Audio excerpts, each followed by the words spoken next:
Hello, everyone. I'm Jim Garrison. I'm the president of Ubiquity University, and it's my pleasure to welcome you to our monthly call for our Chartres community.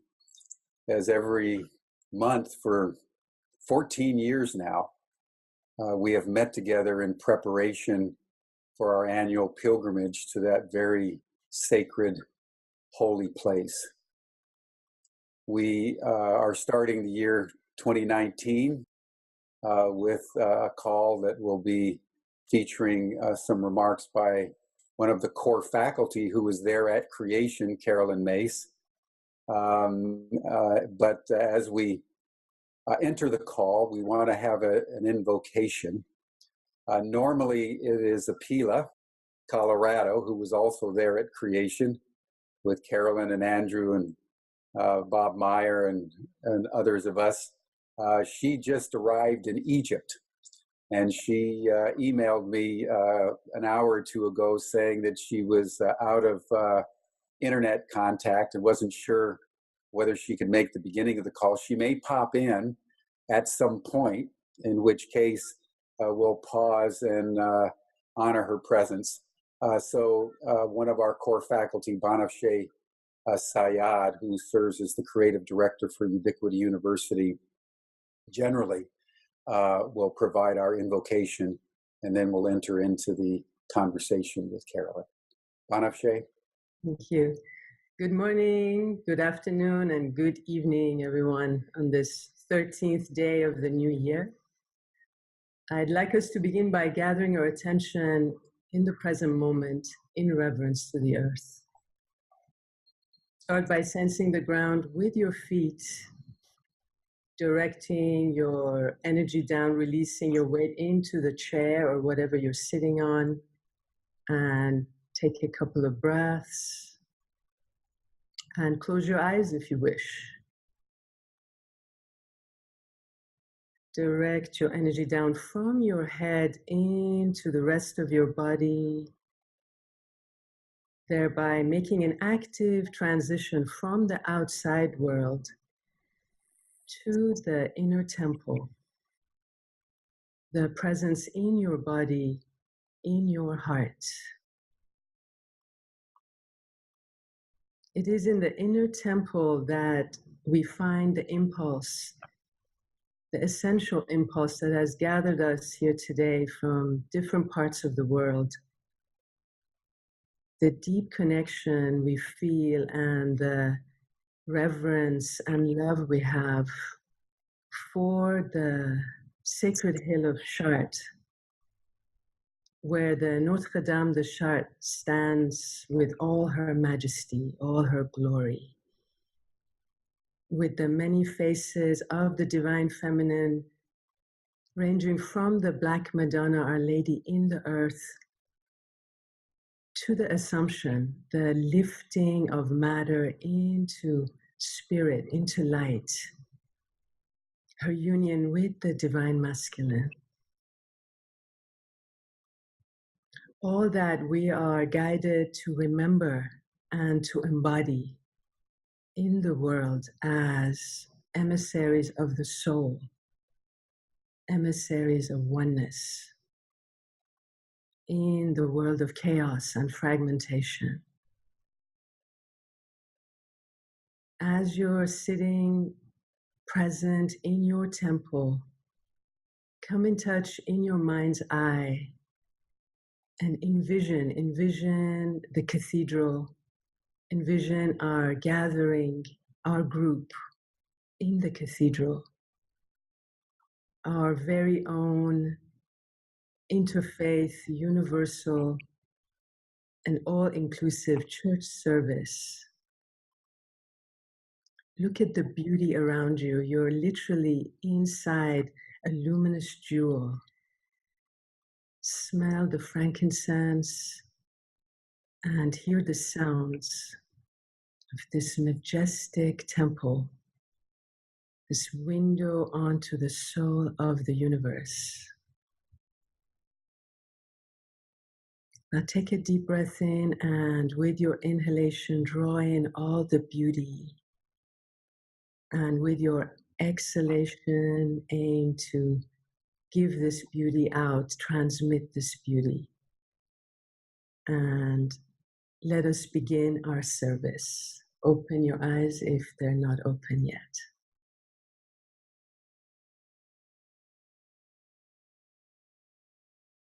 Thank you, Banafsheh, for taking us deep inside the cathedral, what David Strachan called the jeweled darkness, where every year from the very beginning of my tenure as president of this university, we have gathered. As soon as Andrew and Apila and Bob and I set foot in Chartres, we knew that this was our home. And this has been our sanctum sanctorum from the very beginning.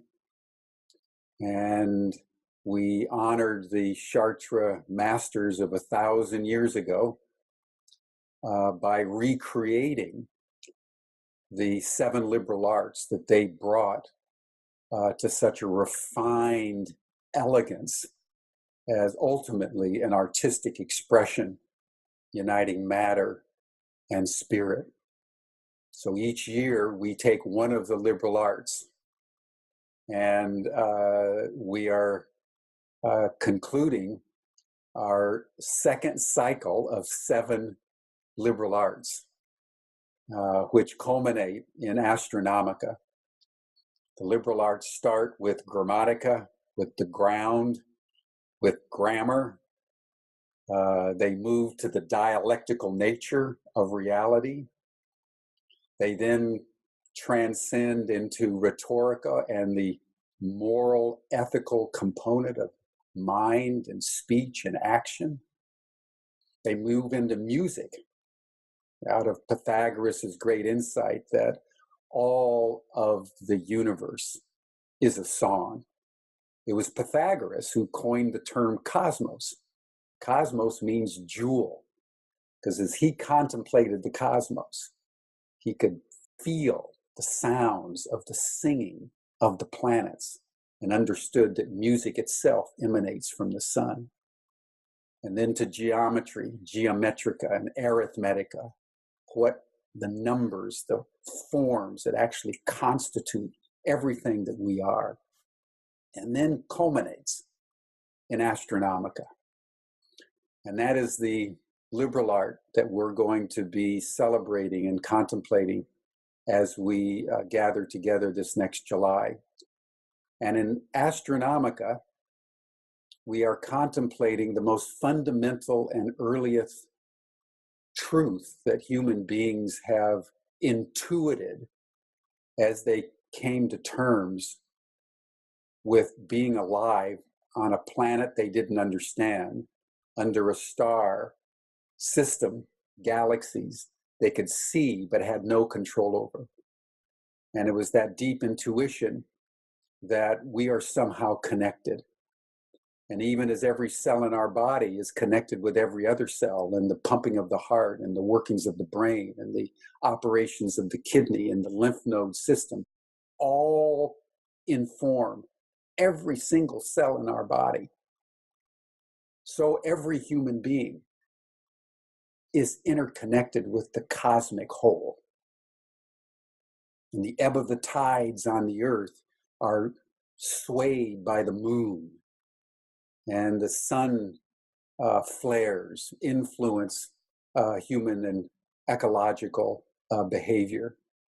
So we're looking forward to an extraordinary, literally an extraordinary session in Chartres with probably one of the greatest astrologers in the world, Rick Tarnas, whose book, Cosmos and Psyche, a compendium of over 700 pages, where he shows in exhaustive detail how planetary alignments have influenced human history and human behavior and human culture and human religion.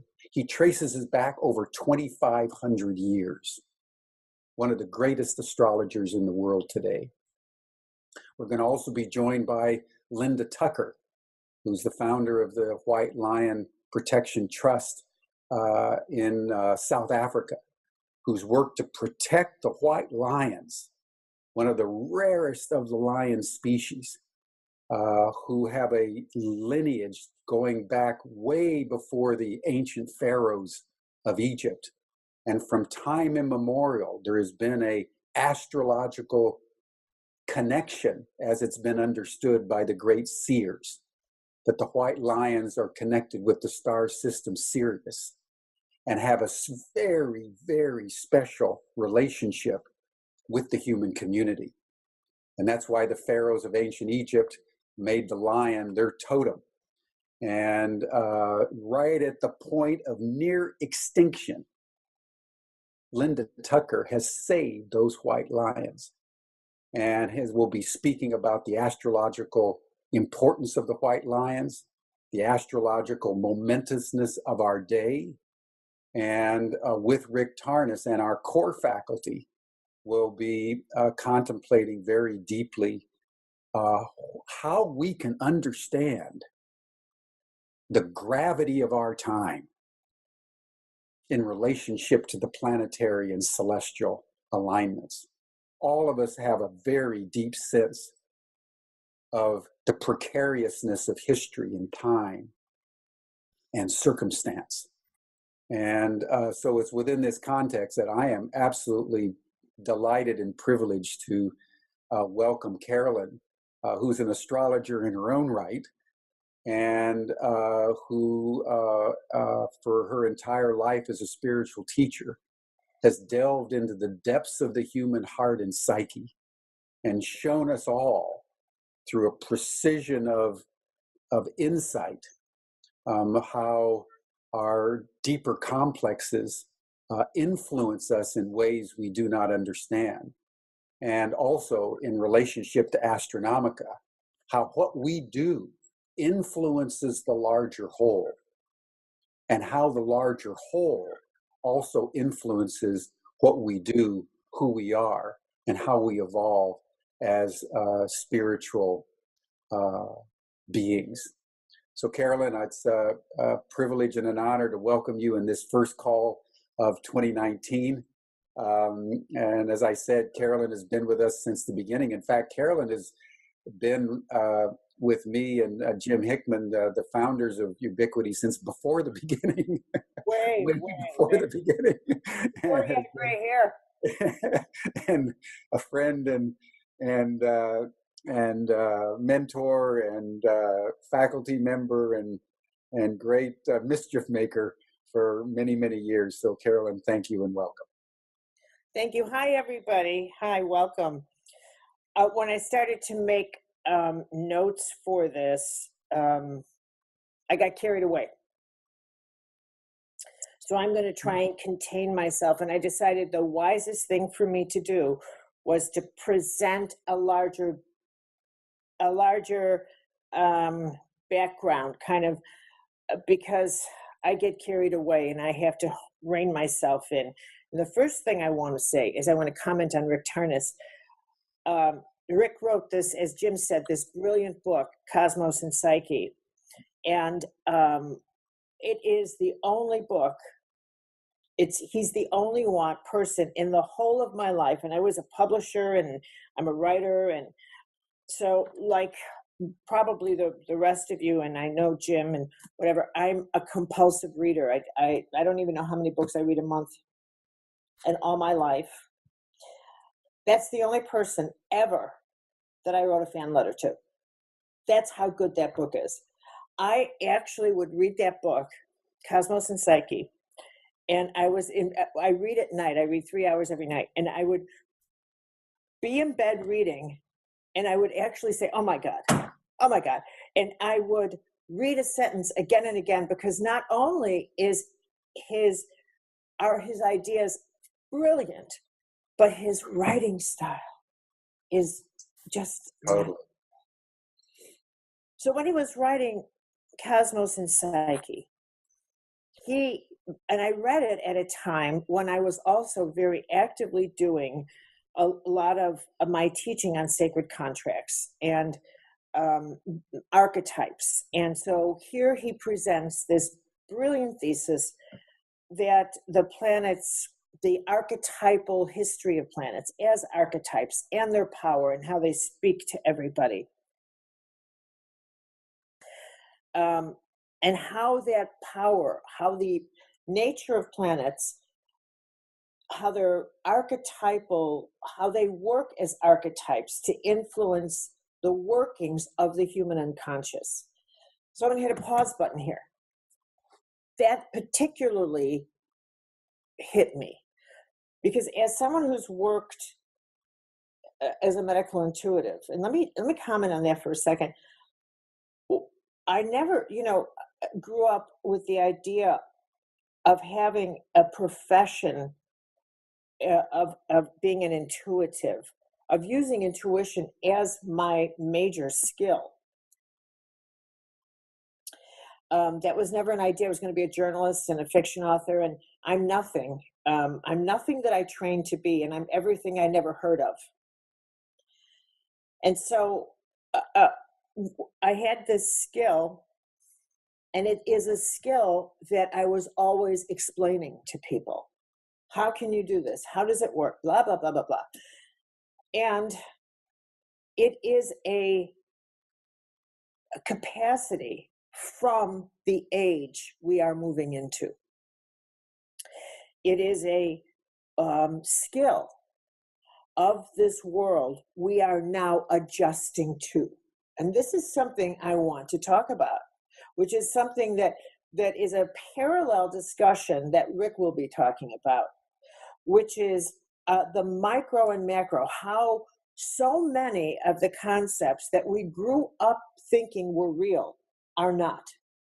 And these are coming down. They're just getting dismantled. And quite frankly, I think that this is, that from an archetypal point of view, this can explain a great deal of the chaos that we are experiencing as a global community. That so many of the fundamental pillars that we believed were true, were the truth, are not. Now, one of those, for example, is our relationship to space and time. Many people, for example, most people, cannot imagine how the planets can have an influence. They're way, way out there. How can that have an influence on my personal life? In the same way that someone would ask me, how can you possibly do a reading, an energetic reading, on someone who's not in the same room? It's the same question, really.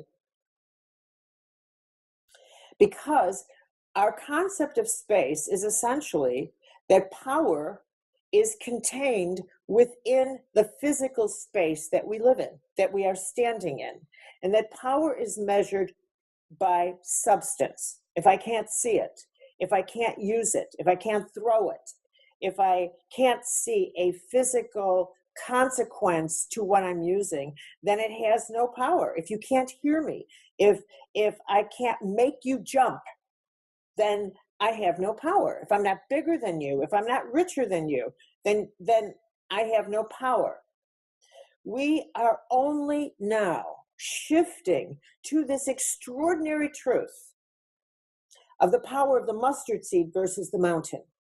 The power that Jesus always spoke about, the power that Buddha always spoke about, which is the power behind our eyes instead of in front of it. This extraordinary truth that we are interconnected and not separate, that we are all one. And in order for that to take over, to become the norm, so much of what we have held to be true is going to come down, and it's not going to be pretty. So the idea that we are separate, that somehow who we are can be hidden from each other, that we can act independent of each other and not influence the whole, that we can make a decision, and how I behave individually, the consequences of my personal action don't matter to the whole. That can no longer be sustained. Just like our concept that we are the only civilization, that we exist on this planet, and there's no other life in this gargantuan, endless universe, that somehow everything is earth-centric, including God, so that God is just like us, looks just like us, acts just like us, but times 1,000. So if we're loving, God is all loving and operates on a court of justice just like democracy, which means that bad things should only happen to bad people.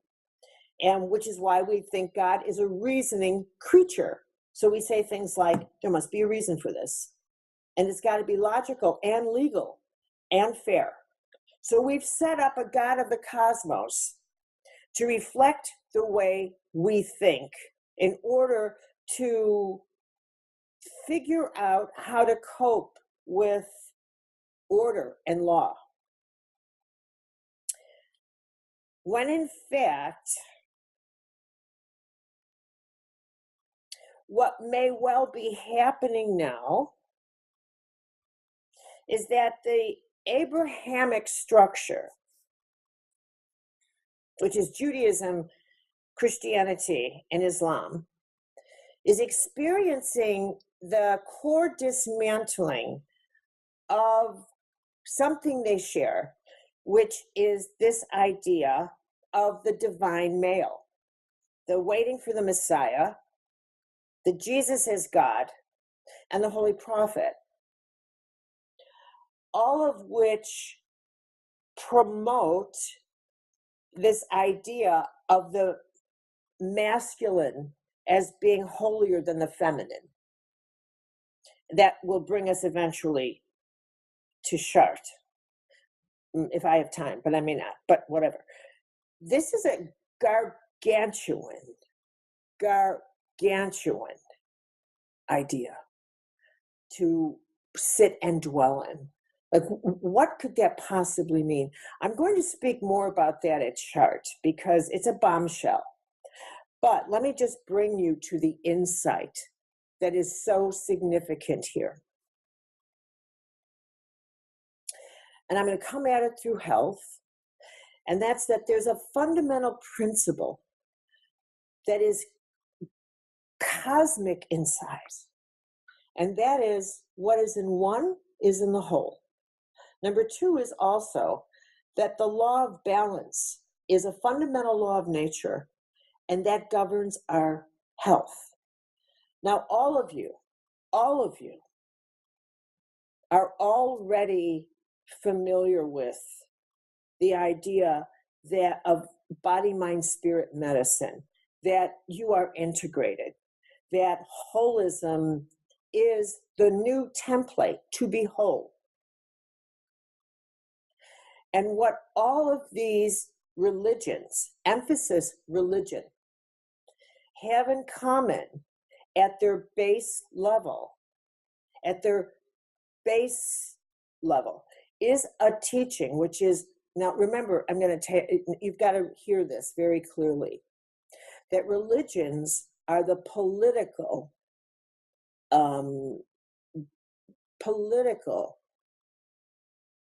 expression of God, political power, taking this extraordinary cosmos and deciding how can we kind of put it in form of the organization of civilization.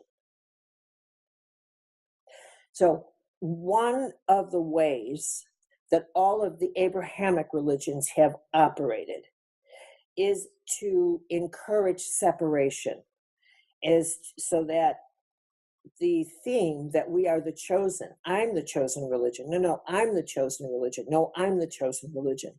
This doctrine has given each one permission to separate and to teach each of their own, to that the other is wrong, bad, stay away, and even kill, start wars, pogroms, horrible things, jihads, whatever, start wars against Arabs and Christian, whatever.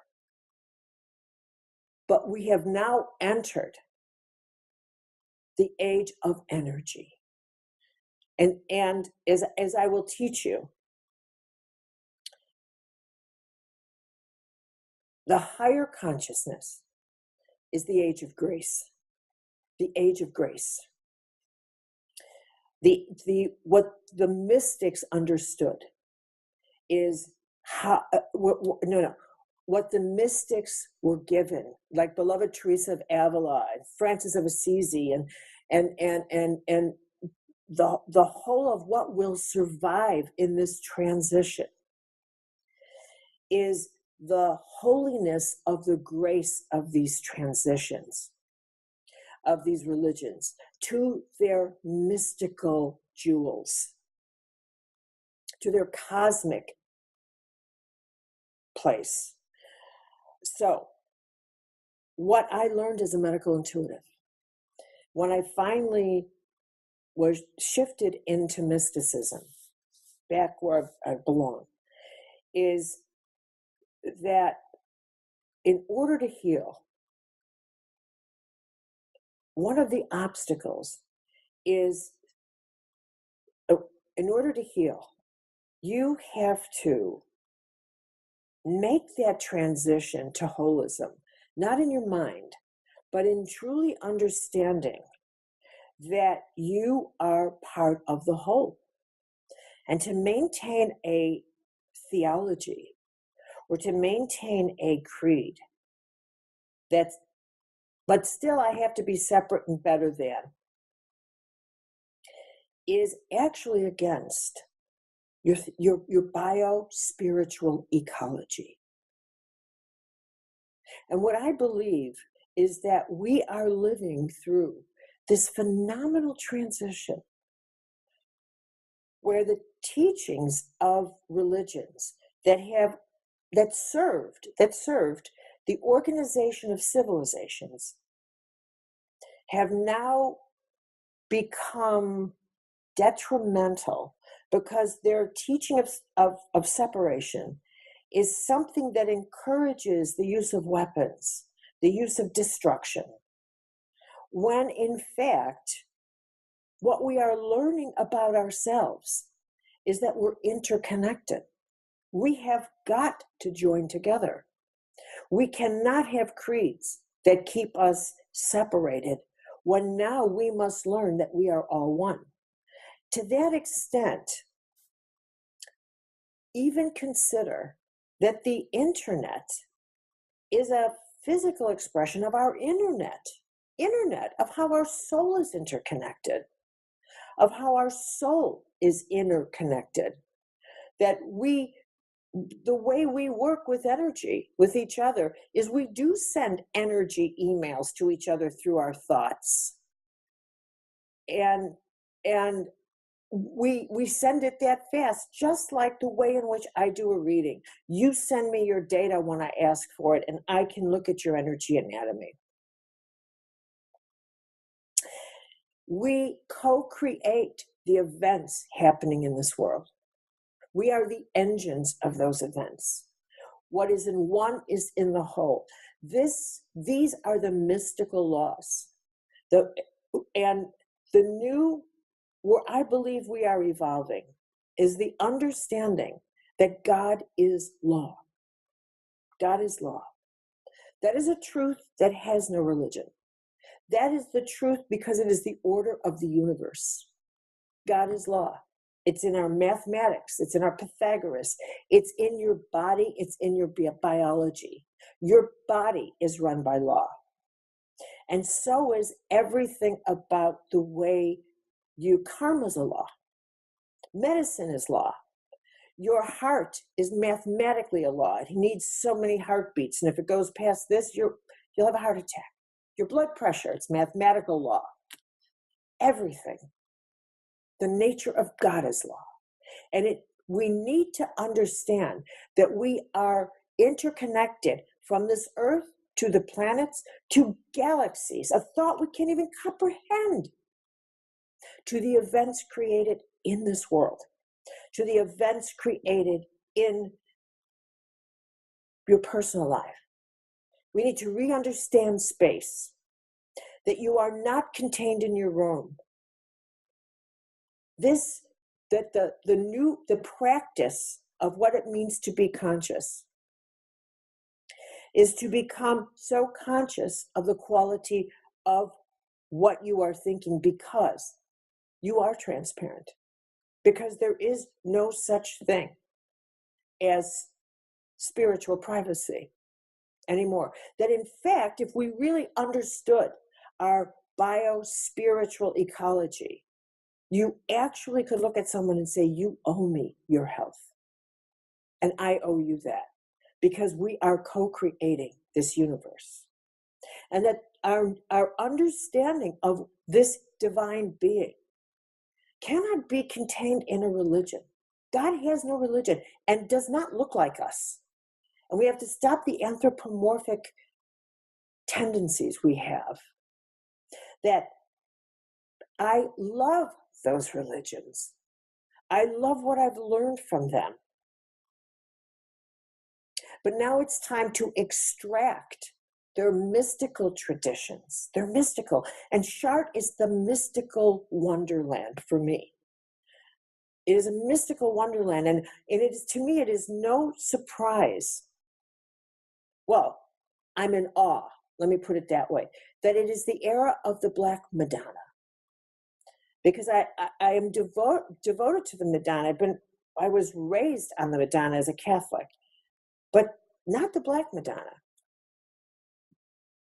But now she's surfacing, she's showing up, and people are doing pilgrimages to the Madonna in Czestochowa, and the Black Madonnas have become this curiosity.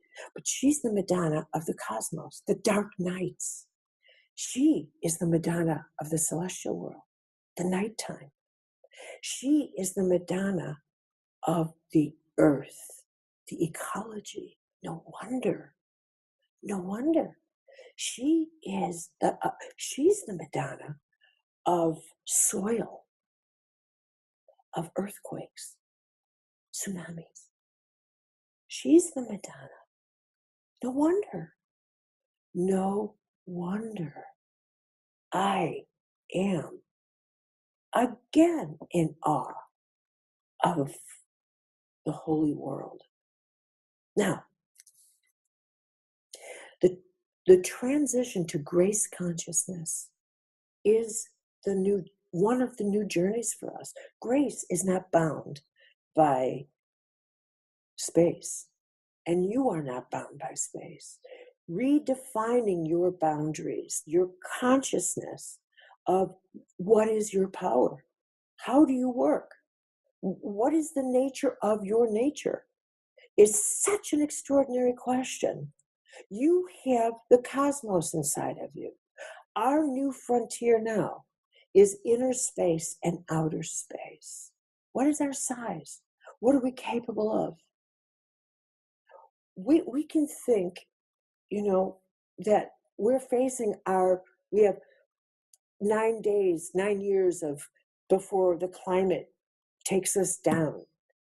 And for the unconscious person, that's true. Leave it up to those lunatics in politics, and that's true. But we don't know what we're capable of when the collective shifts like this. Before, I'll show you how the collective works. In 1929, the stock market crashed here in the United States. And if you look at the language, people would say, oh my God, the stock market has crippled us. Emphasis on the word crippled. And of course, then the 30s came, and we had the Great Depression, and we had the Dust Bowl, and the U.S. was wiped out economically. And then we went and elected president with polio. And of course, at that time, we didn't have the mass media, and a lot of people didn't know Roosevelt had polio. Then we got into World War II. And I could go on and on about this. But World War II booted up the American economy, and not just the economy. For the first time ever, the U.S. reached for the myth of Zeus, myth of I've just gone blank. We stole the fire. Prometheus. We stole the fire from Zeus and Prometheus, nuclear fire. And in doing that, we became the first global power. And that shifted the way in which we had this opportunity to lead the world again in a different way. And feeling so enormous, the psyche of the United States shifted. And Jonas Salk, we were on our feet again.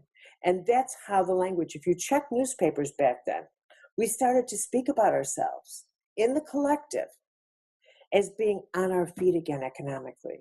And sure enough, then in that state of consciousness, the vaccine for polio was able to be discovered, and Jonas Salk found it. This is how the collective is capable of finding solutions because we are all one. Now, I could go on and on. Let me end with this. The idea of God as law has, when I introduce this in my lectures, so it may sound like it takes this intimacy out of a relationship, but it is not, because this is an extremely impersonal universe. Laws, you're going to jump, you're going to fall, that's gravity. But it is also very intimate. And the intimate nature is established through prayer. So it's impersonal and intimate, and both are the truth. Okay, that's it for me today. I'll see you at Chart. Thank you, Carolyn. Spellbinding as usual, full of challenges and creative thoughts. I just want to note that Ann Baring and Andrew Harvey, two other faculty in Charts, are with us, and they may want to make a comment. And then we want to open it up to questions. But as we transition, I just want to underscore one thing that Carolyn said about the Black Madonna. You may not know this, but when I came in as president in 2005, it was a Pila that said that my presidency would only be successful if I dedicated it to Mary Magdalene and the Black Madonna. And that's what led us to Chartres. And so the Black Madonna has had a very important role, and Andrew has been a very important teacher on the Black Madonna. And in fact, I wanted to say that for the first time, we're expanding our presence in Chartres under the leadership of Banafsheh, and we're convening a special session in August, around August 15th in Chartres, which is the only time in the year that the church brings the Black Madonna out, hidden for the rest of the year, 51 weeks of the year. And for that time, around the Feast of the Assumption of Mary, celebrating the ascension of Mary into the heavenly realms to subsume the three men of the Trinity into a larger whole. Something that Carl Jung said was the most important doctrinal development in 2,000 years of church history, the ascension of Mary as Mother of God. And how the church in Chartres commemorates that is to bring up the Black Madonna. And they parade through the streets with the Black Madonna and the Sancta Camicia, the veil that Mary wore at the birth of Jesus. So the most sacred relic and the Black Madonna are paraded, and the Black Madonna then goes into the sacristy, the choir, and it's kept there for a week. And they open it up so people can come in and just meditate and just behold the grandeur of the Assumption of Mary and the Black Madonna. And so we're convening a second course there. And Banafsheh with Ann Baring and Peggy Rubin are going to co-direct our presence with Andrew, who's probably the world's leading mystical scholar on the Black Madonna. And Carolyn, if you could join us, that would be fantastic. Carolyn is also going to be joining as soon as Chartres is over. We're going to have another pilgrimage with Andrew and Carolyn and Georgie Zabo, our Dean of the Graduate Studies, and I may tag along with Bob Meyer just to carry everybody's bags and make sure everybody walks in a straight line if I can. But we're going to have an amazing summer, starting with Chartres in early July, followed by the pilgrimage to mystical Paris, led by Carolyn, Andrew, and Georgie. And then in August, with Banafsheh, Ann, and Peggy, and Andrew, to really commemorate the rise of the Black Madonna. So take it in. The Black Madonna is rising, and we need to understand it more deeply and align our energies with what she is currently doing and will do in a powerful, but ultimately, hopefully, a redemptive way. But anyway, I just wanted to make those points clear so people know that we're deeply contemplating these issues and are making opportunities for all of us to deeply experience this, and in one of the most sacred places in all of the world. You know, the Druids had many, many sacred places, but Chartres was their Vatican. That was the seat. That's what Vatican means. Chartres is the seat of such intense feminine energy that every year, for thousands of years, they gathered there and commemorated the feminine. And then when the Christians came about 2,000 years ago, what began to emerge, which was codified in the Chartrean masters, was the reverencing of the feminine in a very powerful way, as we all know. So Carolyn, thank you so much. I see Ann is on the video. So Ann, welcome. Thank you for joining, and would love to hear any comments you might want to make on Carolyn's remarks, and then Carolyn, whatever comment you want to make. Ann? Yeah, I was so interested in Carolyn, first of all, what she was saying generally, but the fact that she said that the God that we've been worshipping has really been just for our planet instead of the whole universe. That really struck a chord with me. And instead of being the ground of being of the whole universe, he's personified as a sort of male, almost a caricature of us. It's really crazy. So I was very struck by that. And also I've been actually writing about the Black Madonna today, because I think there's a connection, which I'm going to bring out in February when Banafsheh has asked me to speak for a few minutes. I think there's a connection with the Black Madonna and the Holy Spirit. And it hasn't been picked up. But it goes back to the great goddesses of the Bronze Age. It goes back to the phrase in the Song of Solomon, I am black but beautiful.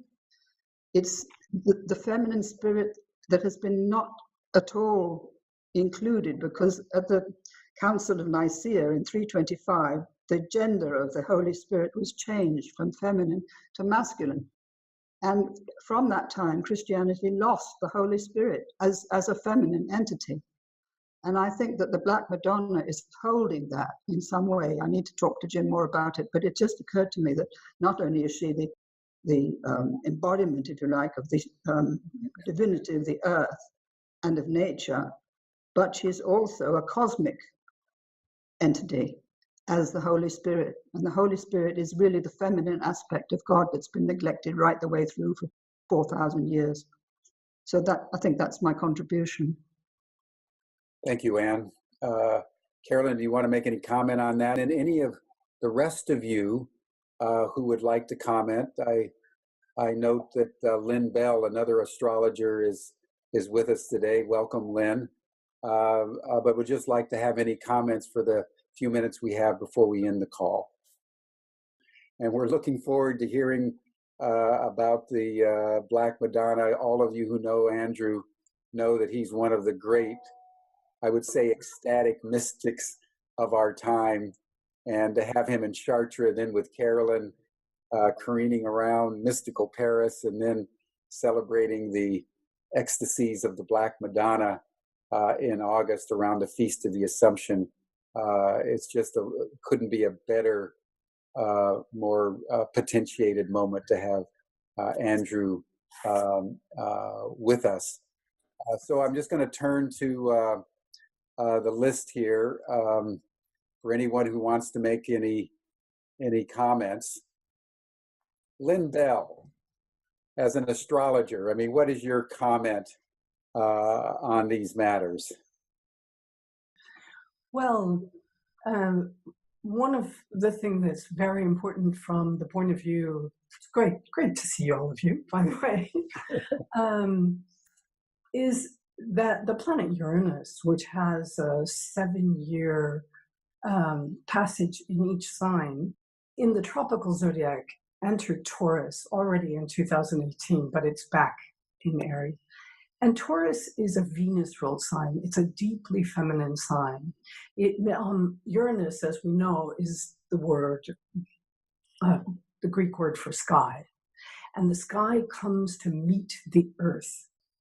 So the spiritual, you could say the vertical and the horizontal come to meet in a very deep and powerful way as Uranus comes into the earth sign, Taurus.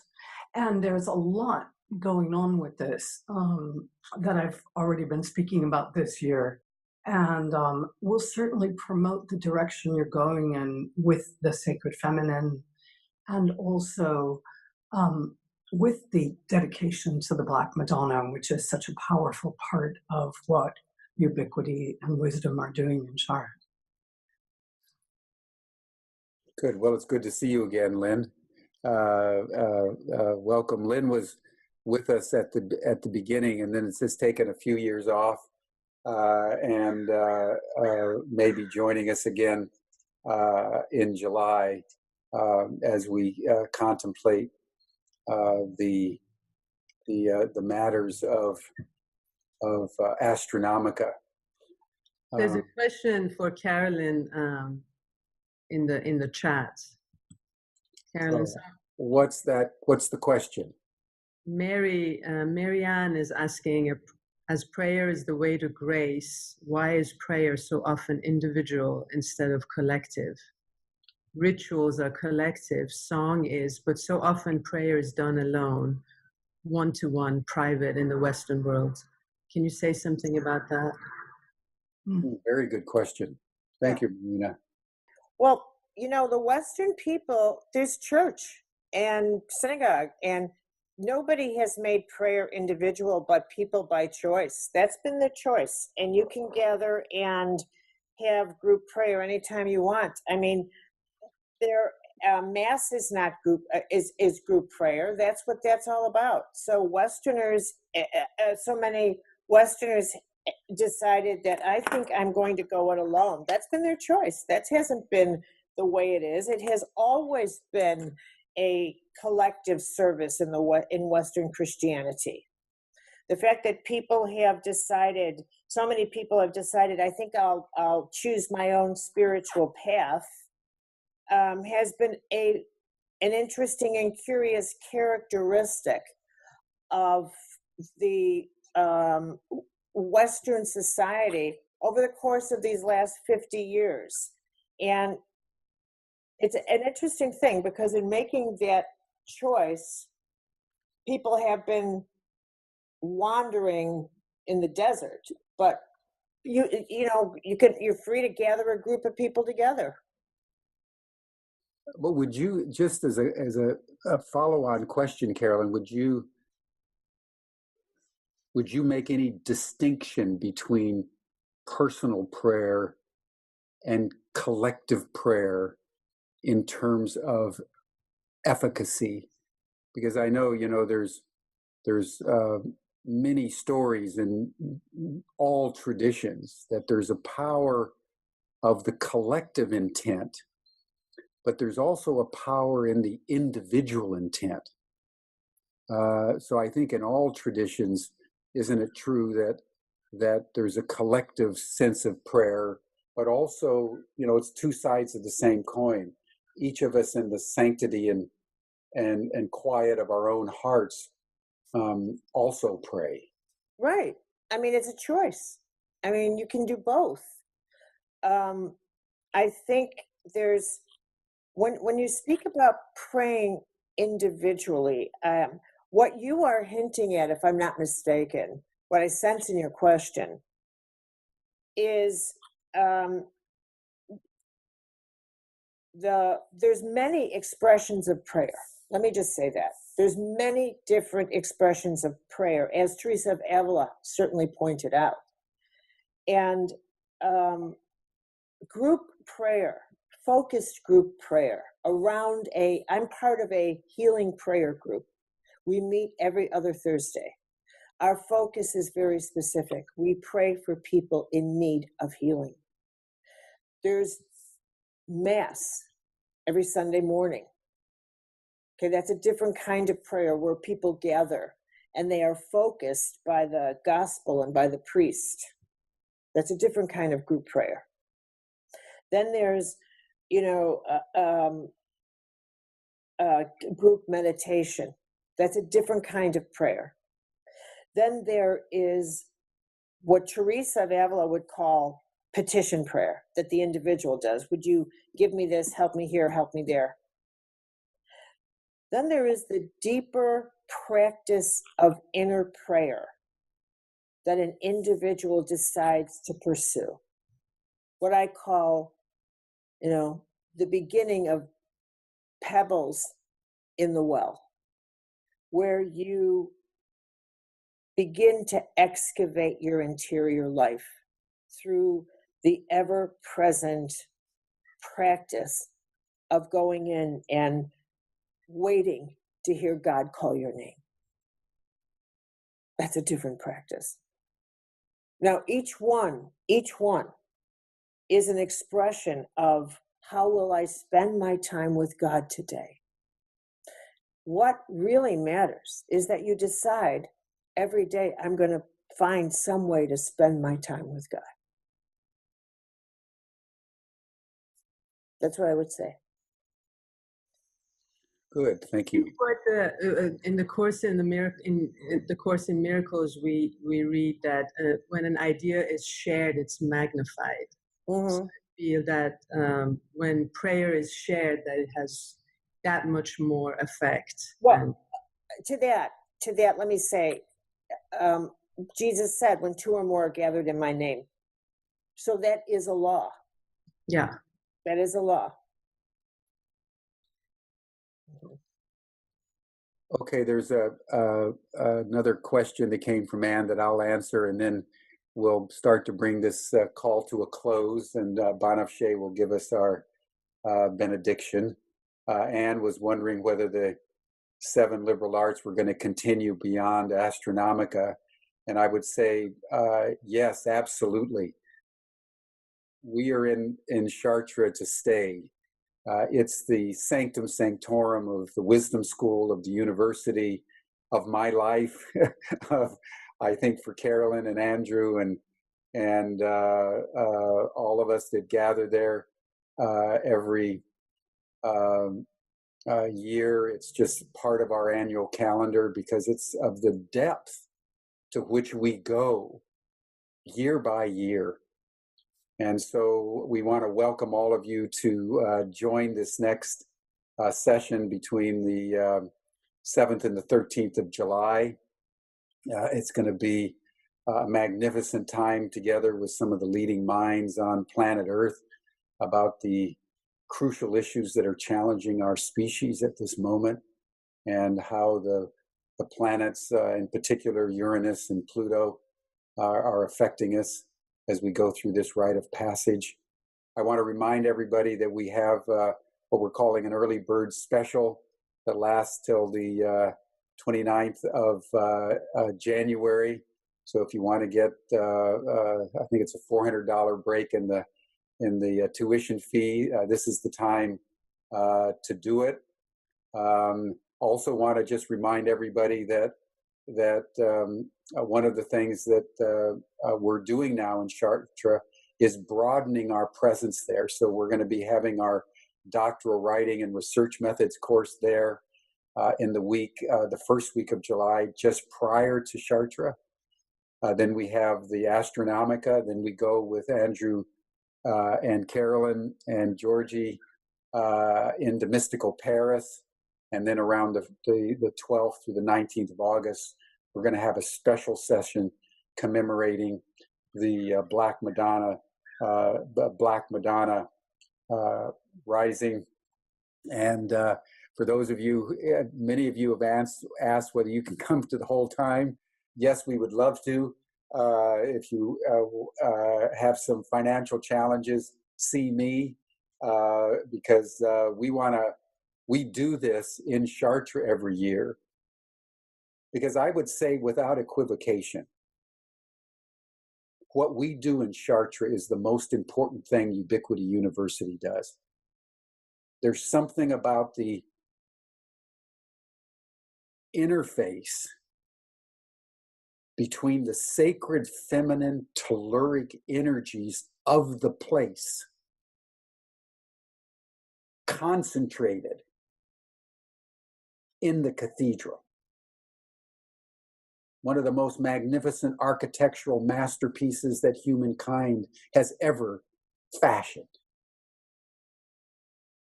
And our recreation there, year by year, of what the Chartrean masters brought into manifestation.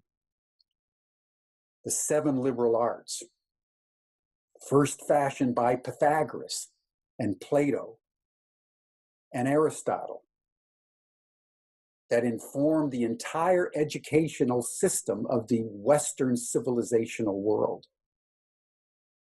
And now the whole world. And the Chartrean masters took the liberal arts to their highest refinement.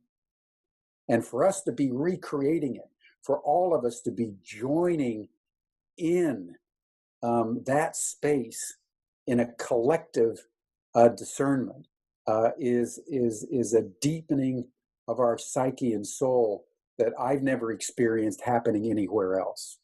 And that's why we go there and we deepen our presence there year by year. So we welcome everybody to come for as many. And if you go on our website, ubiquityuniversity.org, you'll see Astronomica and Mystical Paris right there on our homepage, because we celebrate what we do there, because it feeds our soul. As Plato said, the object of learning, the object of wisdom is to enlarge our soul. And that happens year by year in that sacred place. So thank you, everyone. And now I'll turn it over to Banafsheh, our creative director, to give us our benediction. Sorry we missed Apila. We'll have her again next month. But Banafsheh, why don't you take us out? And thank you all for joining this call. Thank you. Everyone, please join us again next time. We will feature Anne Baring, as she was mentioning. But now let's go forth with grace consciousness, as Carolyn was guiding us, knowing that the entire cosmos is inside you. What is in the one is in the whole, and what is in the whole is in the one. So remember, wherever you stand, let yourself be the soul of that place. Thank you. Thank you, thank you. Thank you, Carolyn. Thank you, Anne. Thank you, everyone. I love everybody. We'll see you in a month, and let's all join together in Chartres. Bye-bye.